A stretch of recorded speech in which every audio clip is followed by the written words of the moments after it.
What's up everybody, D here, and today we're going to have a look at a car that reached cult status in the car community, the G55 AMG.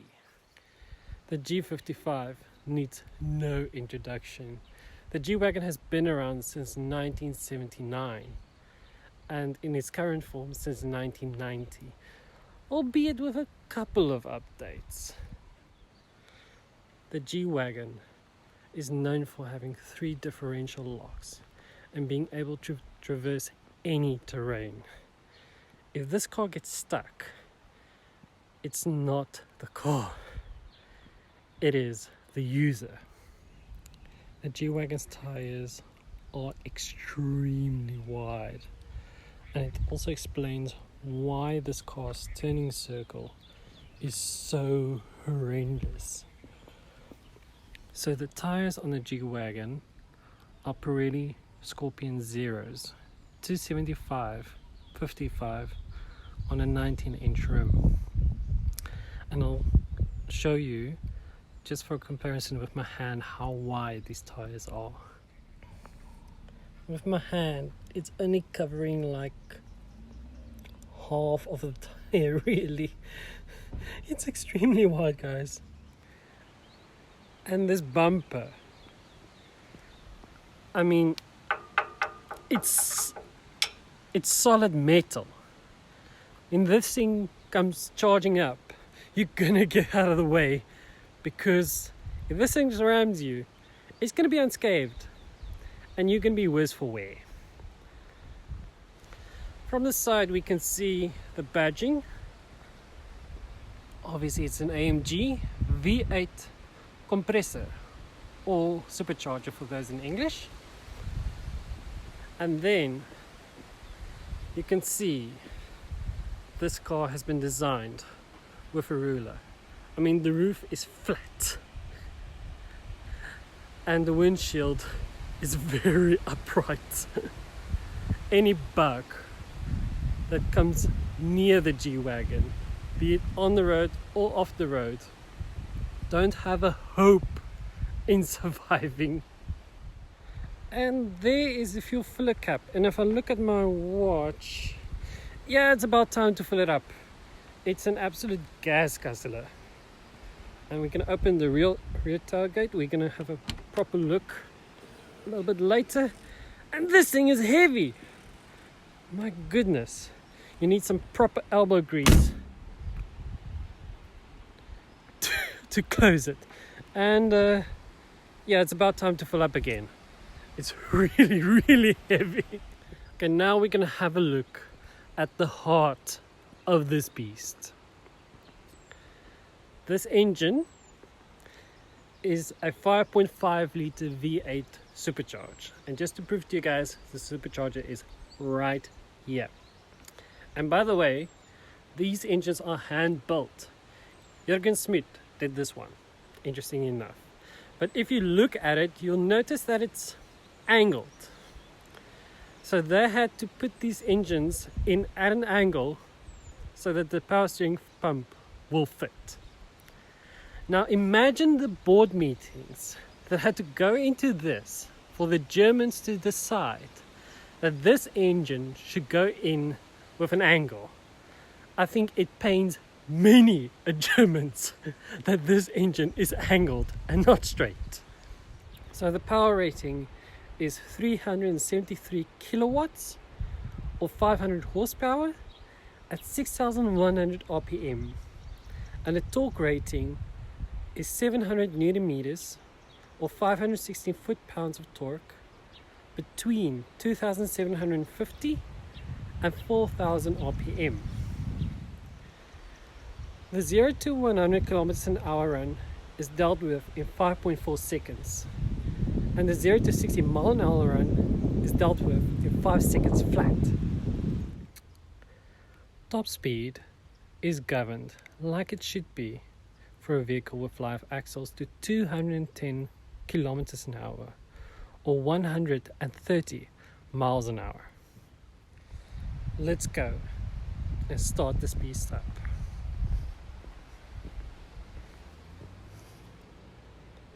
Listen to that, this door. One thing to note, there is no grab handles, and if you're short like me, then it's going to be a bit of a issue to get in.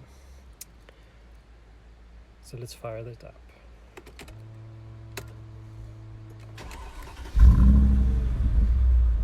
Listen to that. Let's give it a rev.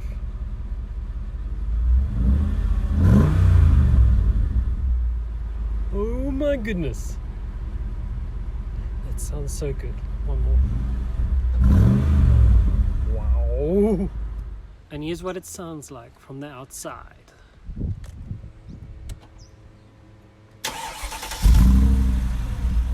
Listen to that. Listen to that. Wow.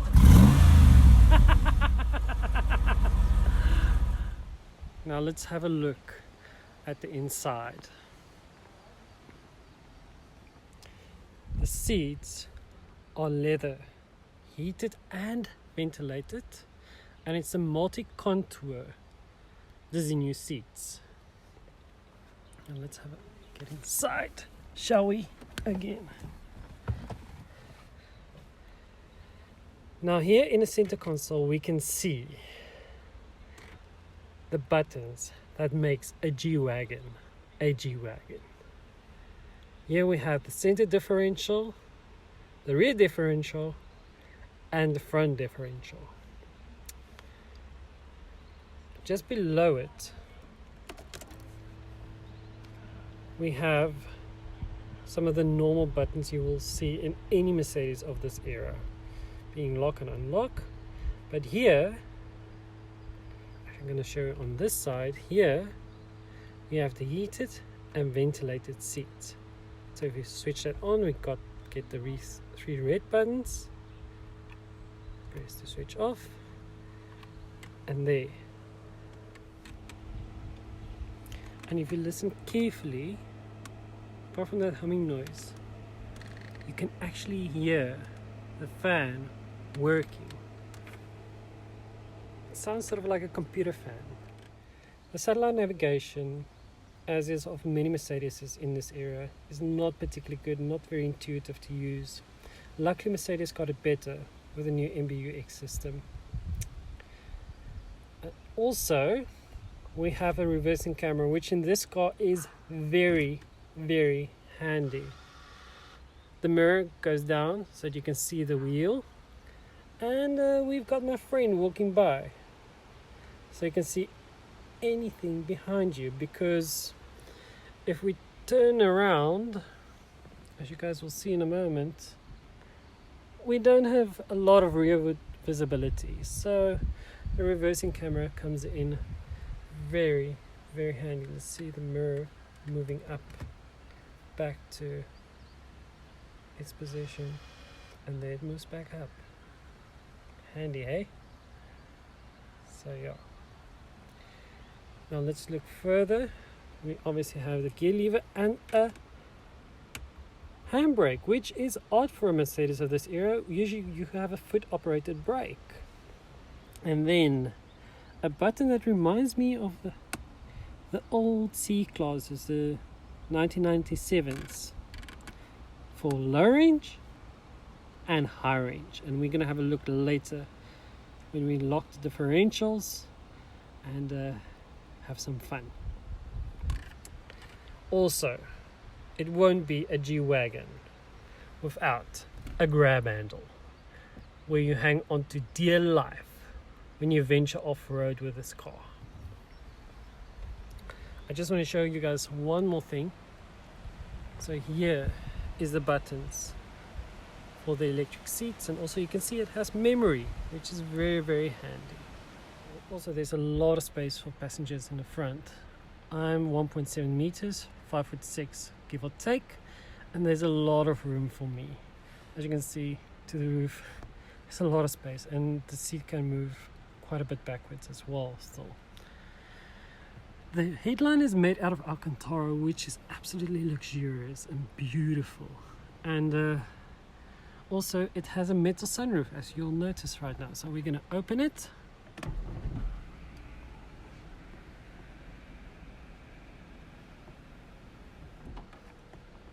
beautiful sunny day, and it looks way more roomy in here with the sunroof open. But I'm getting burned, so I'm gonna close it.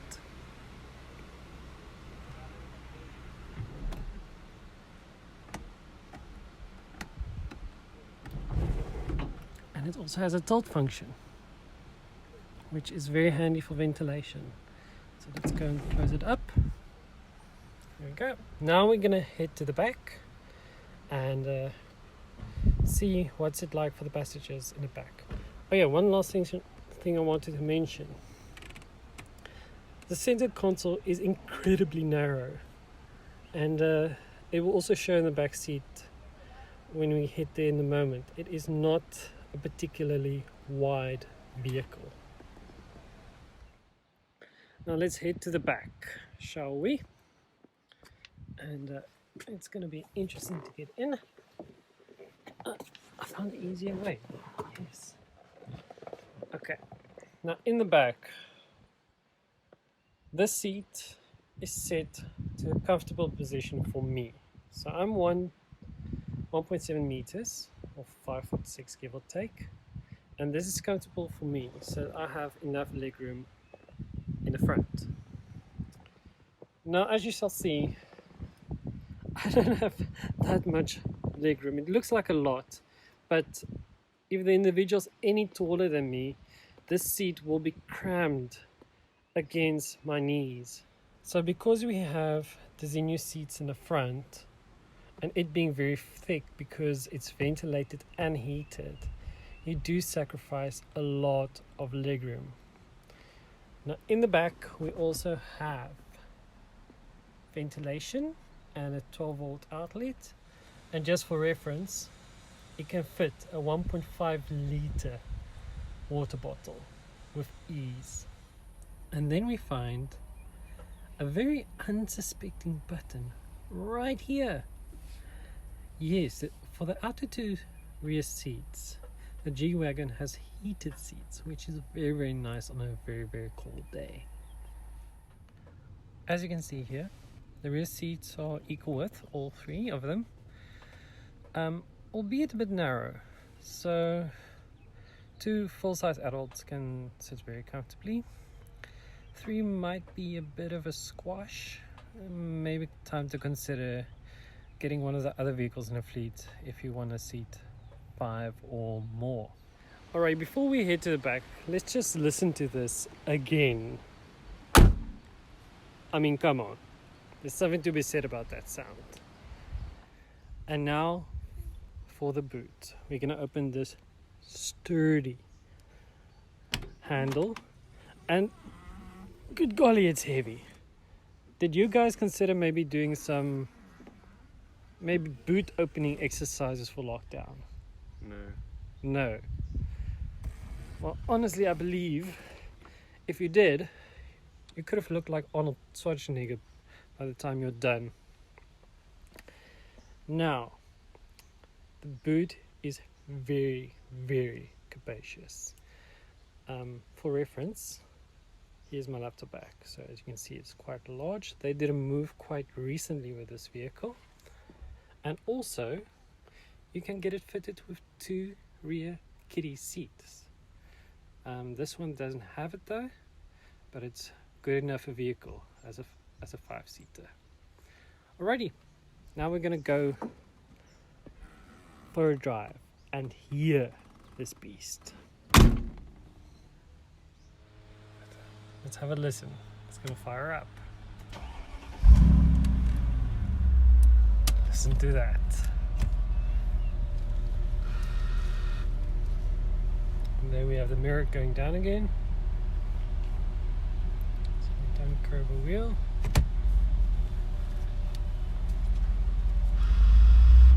And then move back.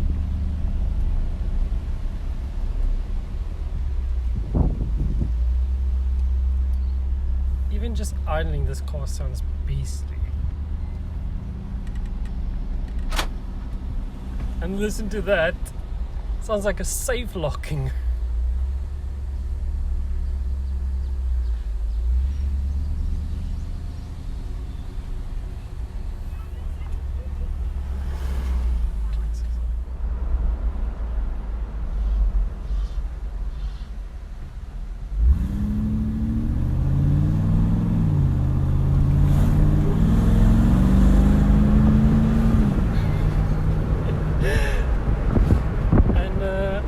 cannot say what speed we're doing just yet. We're gonna be a bit in trouble.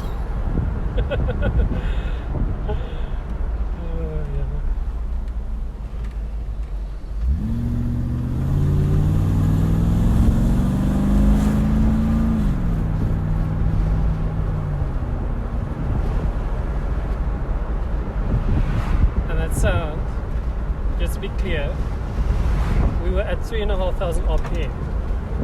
We didn't even redline it yet, and that's the sound you hear. It's nuts.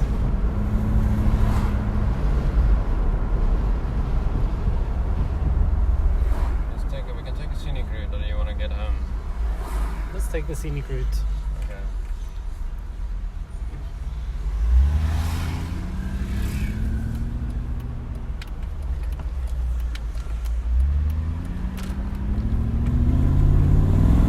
Whoa!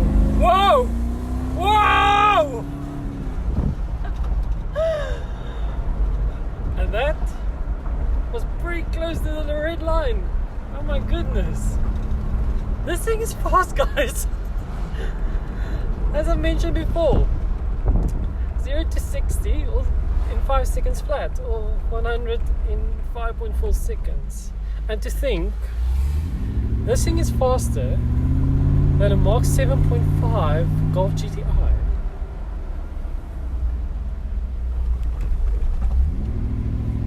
I believe it's even faster than your Mark 8. Might be. Mark 8 is 6.3 seconds. Oh wow. So wrap your head around that. This brake is faster than the Golf.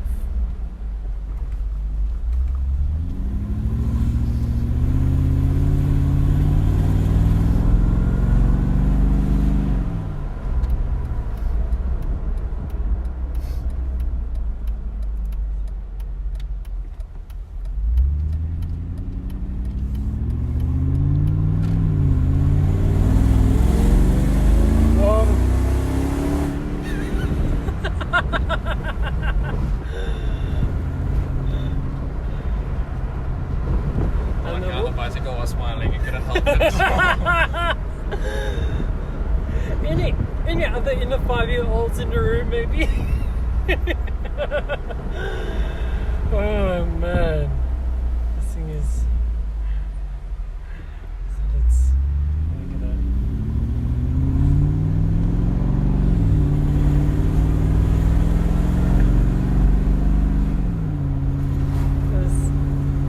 That noise. Yo, the burble. And speed bump.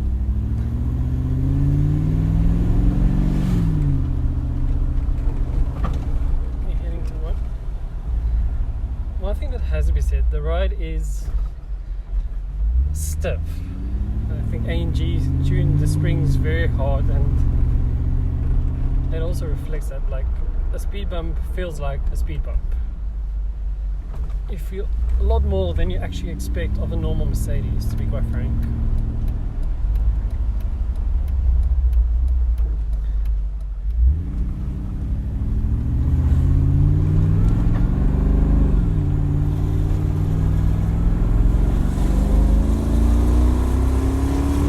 Whoa!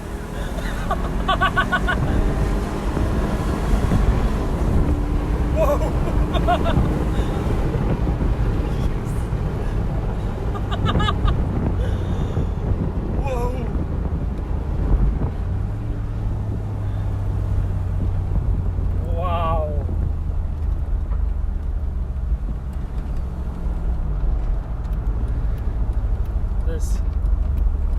It breaks my brain how this car can be so fast. It breaks my brain. Well, second gear up there. Just second gear, guys. Just second gear. Nothing special. But the G doesn't like bends though, eh? Yeah, this is a beautiful route, but not ideal for a G-wagon. Yeah. It loves a straight line, doesn't love corners, but also because it has live axles for the off-roading, yeah, corners ain't its friend. Now let's talk about the fuel consumption, or rather the lack thereof. The G-wagon will drink petrol faster than what your kid can drink Kool-Aid. I don't know if you guys spotted earlier, but this car was doing 31 liters per 100 kilometers. That's 0.5 US miles per gallon, 9.1 UK.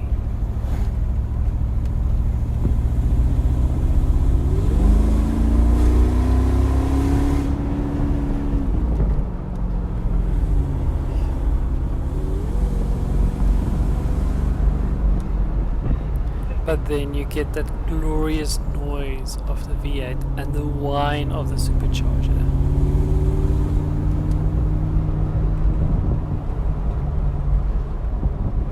Here we go.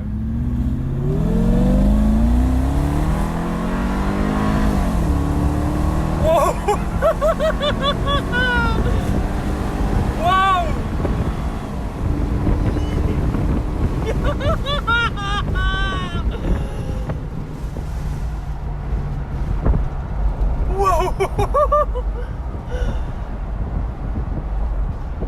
I have my eye on the speedo. Thou shalt not mention the speed that was ridden. Whoa. Guys, this car is incredibly quick. I'm left without superlatives to describe it. Alright, now we're going to engage the legendary diff-locks. So we're going to do center and rear at first. The reason why we're not doing front as yet, because the steering gets a lot tougher and the wheels need to be straightened to do that. So yeah, at this stage the steering wheel is still turned. So, and there we got already the center diff. Might take a while to get the rest. And we're going to engage the front one now, or at least try to. The red at the top indicates that the diff has engaged.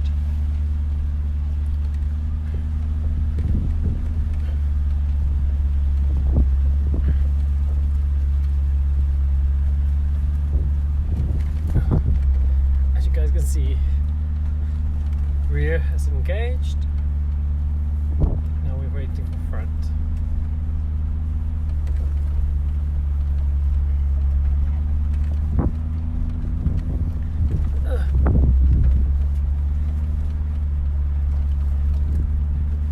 And front has engaged as well. And something I noticed as well is that traction control light. I don't know if you guys can see it there, but the traction control has been switched off, so you can do some 4x4 work. As well as the ABS. As well as the ABS. Yes, so especially if you drive in the sand, it's of great importance. Okay, alrighty. And when Neil has straightened the steering wheel, I just want to show you guys what it says on the. And yeah, the wheels are spinning a bit. And there we can see that it says ABS not available and that the diff-locks has engaged. Alrighty. And we're doing some. It looks very smooth from here, but it's not. We are shaking about a bit.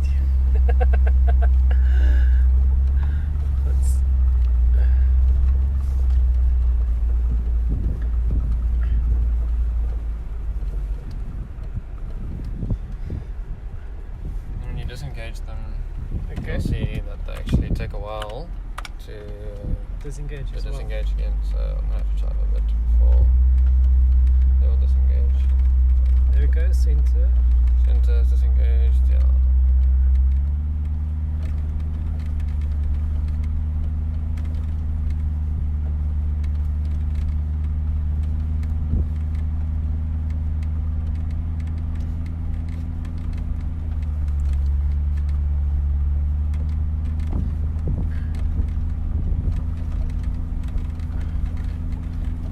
Discussed there we go, rear wing, and there front. This will swap off. Yeah. And now we can turn again and walk after. Maybe we should engage low range. Yeah, as well. So So I believe you have to be in neutral. Yep. Any 4x4. and then we have to gauge full low.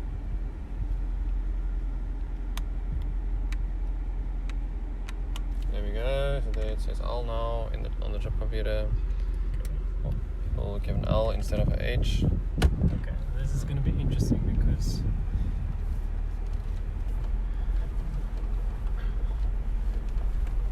brake, and without the brake. Now I let go of the brake. Oh, And this is the hill descent control. oh yes, which is helping us down this hill, and it might seem a lot smoother on your camera, but it's quite rough terrain actually. Yes. So I think it's time to conclude. So the question that I asked in the title, is this the fastest brick ever made? And the answer to that is emphatically yes. It is the fastest brick that you ever get in your life. It's not a car that you buy with your head. I mean, the numbers make absolutely no sense whatsoever. It's a car that you buy because it is the G-wagon, and nothing else on the road looks anything like it.